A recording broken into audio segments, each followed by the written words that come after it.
we've got to talk about why this final scene was one of the best scenes from the entire Game of Thrones universe. And yes, most of that goes to Emma Darcy's amazing, masterful performance. We have to first talk about that when Rhaenyra first sees the throne, she has a completely different relationship with it. To her now, it no longer really represents victory. It now represents the weight of everything it cost her. The throne is mirroring her guilt, her own shame, and she's going to now be reminded of it every single day. This is why she's so hesitant to approach the throne. So she walks up, and as she's sitting down, she sits on her right side. And if you notice, she doesn't sit straight on as you think a queen or a king would. She sits down on her right, and her left side, the feminine side, is what's pointing outward to the audience. So what else is on the left side? It's Jace's sword. So she sits down half turned. This is somebody who has not arrived. This is somebody who is very guarded. And her left hand stays on that sword. So even after everything, she cannot relax. And that is the feminine wound.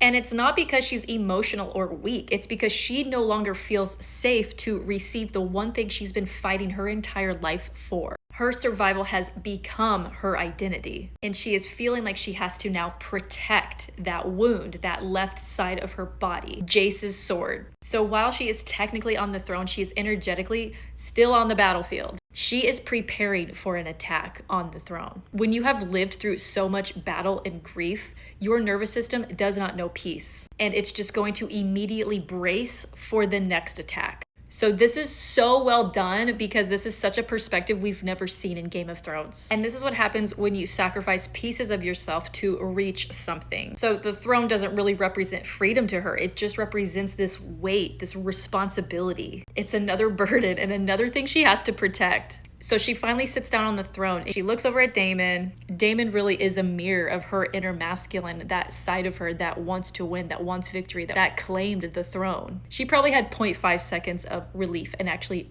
feeling good. And it was right after she looked at Daemon. She actually exhales. And then right after she exhales, guess who walks through the door? Her feminine mirror. They are just two women who are only trying to do right in a system that rewards sacrifice. They are each other's greatest mirror and each other's greatest wound. This war is no longer fueled by ambition. It is now fueled by 100% guilt. This is why this scene was one of the most emotionally captivating scenes in Game of Thrones history. It's not about who sits on the throne. It's about realizing that after spending your whole life chasing power, you may never know how to actually rest once you found it.